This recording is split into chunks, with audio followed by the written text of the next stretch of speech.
Halo,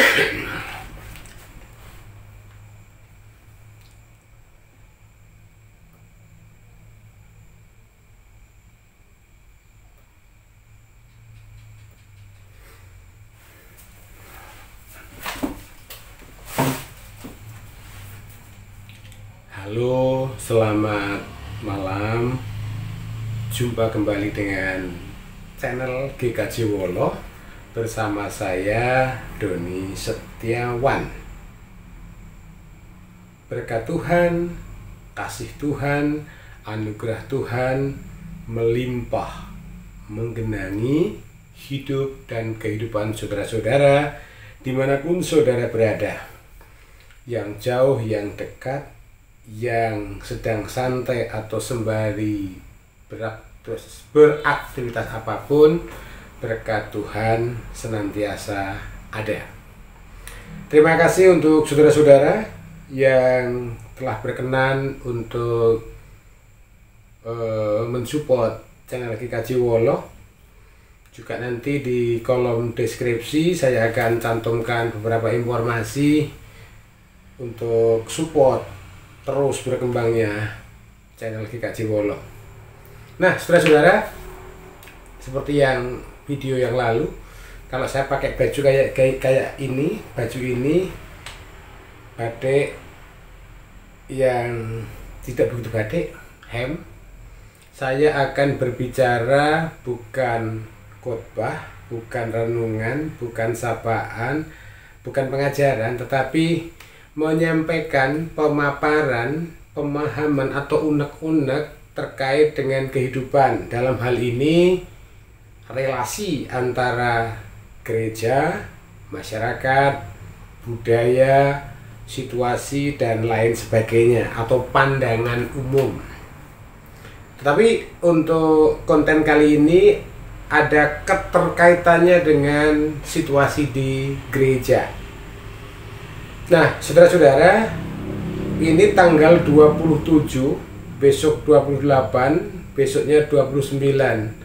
Nah, tanggal 29 itu diperingati oleh gereja sebagai hari kenaikan Tuhan Yesus.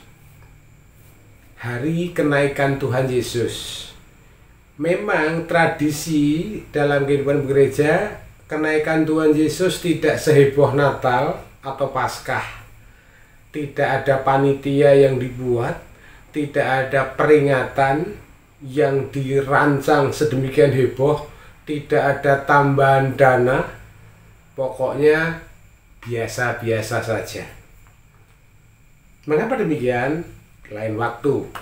Yang mau saya kulik, yang mau saya paparkan adalah keterkaitan antara budaya atau tradisi Jawa terkait angka 40, dan angka 40 dalam tradisi Alkitab yang kemudian diterima sebagai tradisi gereja yang menjadi unik.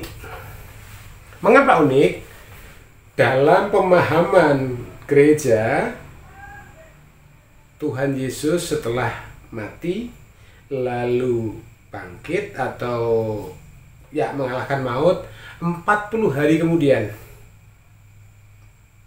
naik ke surga. Atau menurut saya sebenarnya dalam pemahaman lebih luas, total meninggalkan dunia fana ini. Yang menarik adalah angka 40. Di Jawa itu ada peringatan juga. Maka saya membuat judul konten ini adalah peringatan 40 hari orang meninggal di Jawa dan kenaikan Tuhan Yesus. Adakah keterkaitannya? Adakah korelasinya? Nah, saudara semua, di video sebelumnya saya juga sudah mulai memantik diskusi. Meskipun belum banyak yang terlibat atau malah belum ada, ya nggak apa-apa. Angka-angka kosmik dalam Alkitab. Nah, sekarang ada angka kosmik, angka mistik menurut saya yang tertulis di Alkitab dan dalam tradisi Nusantara, secara khusus Jawa. Setelah Tuhan Yesus ditangkap, diadili, disiksa, kemudian mati, dikuburkan, bangkit, 40 hari kemudian Tuhan Yesus total berpisah meninggalkan para murid yang dalam bahasa Alkitab dikatakan naik ke surga. Yang menarik adalah selama 40 hari itu Tuhan Yesus mengadakan interaksi, masih bersama, meskipun dalam beberapa catatan saya menangkapnya dalam dimensi berbeda. Ada beberapa yang menarik untuk didiskusikan di lain waktu. Pada satu laporan Injil, Tuhan Yesus enggan disentuh oleh Maria Magdalena. Jangan pegang aku. Artinya ada beda dimensi tubuh antara pra kematian dan pasca kebangkitan. Tapi dalam laporan Injil yang lain dilaporkan juga bahwa Tuhan Yesus makan bersama-sama dengan para murid ketika menampakkan diri. Nah, selama 40 hari Tuhan Yesus berulang kali menjumpai para sahabat, para murid, saudara. Meskipun Injil melaporkan hanya beberapa, tapi yang jelas ada waktu 40 hari di mana Tuhan Yesus masih bersama dengan mereka. Dan sekali lagi, di angka 40, di hari ke-40, persoalan hitungan hari beda dengan kita sekarang. Lain waktu kita diskusikan, saya akan jelaskan. Tapi pada hitungan 40, Tuhan Yesus meninggalkan mereka total secara interaksi ragawi. Nah, saudara-saudara, dalam kultur Jawa, sekali lagi Nusantara nampaknya seperti itu, tapi saya akan lebih fokus ke Jawa. Bukan saya rasis, enggak, tetapi saya karena saya di Jawa, kebetulan saya etnis Jawa, lebih mempelajari budaya Jawa. Juga ada tradisi itu. Orang meninggal itu akan ada peringatan. Hari pertama biasanya ada peringatan dulu selamatan. Sekarang gereja memberi nama Bedstone. Hari ketiga nelung dino.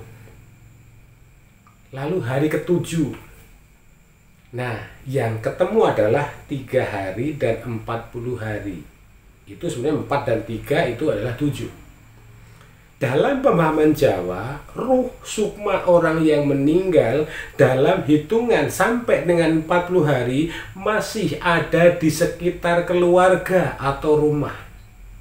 Masih bisa menyapa untuk mereka-mereka yang ada pada frekuensi yang sama. Maka untuk kalangan tertentu, meskipun tidak bisa dibuktikan secara real, ada yang mengatakan, oh, baik jeneng omah. Beberapa teman-teman di YouTube juga bercerita bahwa sukma itu masih bersama. Ini yang menjadi kelemahan gereja sebenarnya, menurut saya. Gereja, apalagi Protestan, sekali lagi gereja khusus Protestan, tidak berani berteologia yang tidak materialistik, tidak materi. Pokoknya orang udah mati ya sudah, selamatan, doa untuk yang meninggal pun kemudian diganti dengan penghiburan. Ya monggo lah, saya juga mengikuti itu. Tapi yang menarik adalah bahwa dalam tradisi Jawa, sampai dengan 40 hari, ruh orang yang sudah berpisah dengan jasad ini, sukma itu masih ada di sekitar keluarga, masih membersamai keluarga. Tadi saya sudah katakan, makanya ada sekelompok orang yang bisa berinteraksi dengan dimensi itu. Kalau kemudian ditanyakan buktinya mana, ya yang tanya saja yang kurang pas itu. Nah, selama 40 hari itu sukma ada yang kemudian masih di tempat yang ia sukai, ada yang masih ngawat-awati atau mengawasi keluarga dan lain sebagainya. Dan di peringatan hari ke-40, pemahaman Jawa mengatakan bahwa sukma itu sudah total berpamitan untuk melanjutkan perjalanan abadi. ada korelasi, ada kesejajaran antara narasi Alkitab dan cerita dalam budaya Nusantara, khususnya Jawa. Tetapi yang menjadi menarik adalah ketika gereja, sekali lagi menurut saya, serampangan menghancurkan, meluluh lantakkan warisan-warisan leluhur yang ternyata ada kemiripan. Nah, ini kan menjadi sesuatu yang sangat menarik untuk menjadi bahan kajian, refleksi iman, supaya cara beriman gereja itu semakin kokoh. Ternyata cerita di Alkitab ada kesamaan loh. 3 hari, 40 hari. Lalu persoalannya adalah di mana sih letak persoalannya? Kenapa kemudian gereja menjadi anti? Menurut saya, sekali lagi saya menyadari bahwa ada ruang-ruang kosong yang sengaja dibuat oleh dulu para misionaris yang bekerjasama dengan kolonialisme supaya kekristenan di Nusantara ini tidak berakar. Maka dipaksa dicabut dari akar budayanya. Lalu bagaimana untuk kita? Gereja sebentar lagi akan memperingati hari kenaikan Tuhan Yesus. Saya juga sudah menyiapkan liturginya, sudah menyiapkan khotbahnya. Tapi sekali lagi, gereja tidak begitu memberi atensi atau perhatian terhadap peringatan kenaikan Tuhan. Sama sebenarnya dengan tradisi di budaya Jawa. Untuk peringatan 1000 hari akan lebih mewah daripada 40 hari. Mengapa demikian? Silahkan nanti saudara-saudara berkomentar. Tapi yang mau saya sampaikan adalah jangan alergi dengan budaya-budaya lokal. Jangan hancurkan, jangan tinggalkan, tetapi pelajari, temukan nilai-nilai baik, nilai-nilai positif yang bisa memperkaya kasanah pengetahuan dan juga iman kita. Jangan alergi dengan budaya lokal. Jangan alergi terhadap tradisi-tradisi yang sudah turun-temurun. Karena para leluhur kita, agak kelilipan saya, para leluhur kita menciptakan tradisi itu bukan copy paste, tapi buah pergumulan kehidupan, atau bisa saya katakan buah pergumulan pengalaman iman. Sekali lagi, produk-produk budaya yang dilakukan para leluhur itu tidak copy paste, tidak jiplak ning buah olah rasa, olah pikir, olah pengalaman. Lah kalau sekarang kita dengan mudahnya meninggalkan itu, seolah-olah itu salah, itu musyrik, itu syirik, itu sesat, betapa bodohnya kita. Kita meninggalkan budaya leluhur kita, budaya nenek moyang kita, lalu dengan sangat tiba-tiba menerima warisan budaya orang. Kita ambil poinnya. Sekali lagi, poinnya adalah ada kemiripan. Lalu bagaimana sikap kita? Yang penting adalah yuk kita menghargai. Kalau kemudian dalam budaya, dalam kehidupan kita di sekitar kita, dalam budaya keseharian kita, berjumpa dengan orang yang masih menginginkan doa 3 hari, 7 hari, 20 hari, 100 hari, ayo kita temani, ayo kita bersamai, karena pasti akan ada pengalaman iman yang original di situ.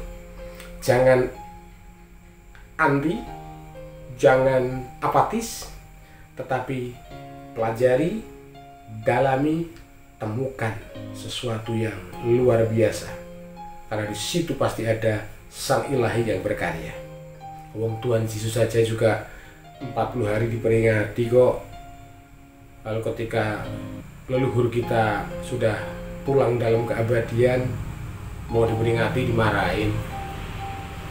Oke, seperti itu dulu share saya tentang korelasi antara budaya Alkitab dan budaya Nusantara secara khusus Jawa. Secara khusus lagi korelasi antara 40 hari, peringatan 40 hari orang mati di Nusantara atau di Jawa, dan 40 hari yang diperingati sebagai kenaikan Tuhan Yesus. Seperti biasa, kalau video ini bermanfaat, silahkan subscribe, like, komen, dan share. Tugas saya hanyalah memantik supaya jendela pengetahuan saudara-saudara jauh lebih terbuka. Karena ketika jendelanya terbuka, pandangannya akan jauh lebih luas. Selamat berpisah, sampai jumpa di video-video berikutnya. Salam sejahtera untuk saudara semua. Terima kasih.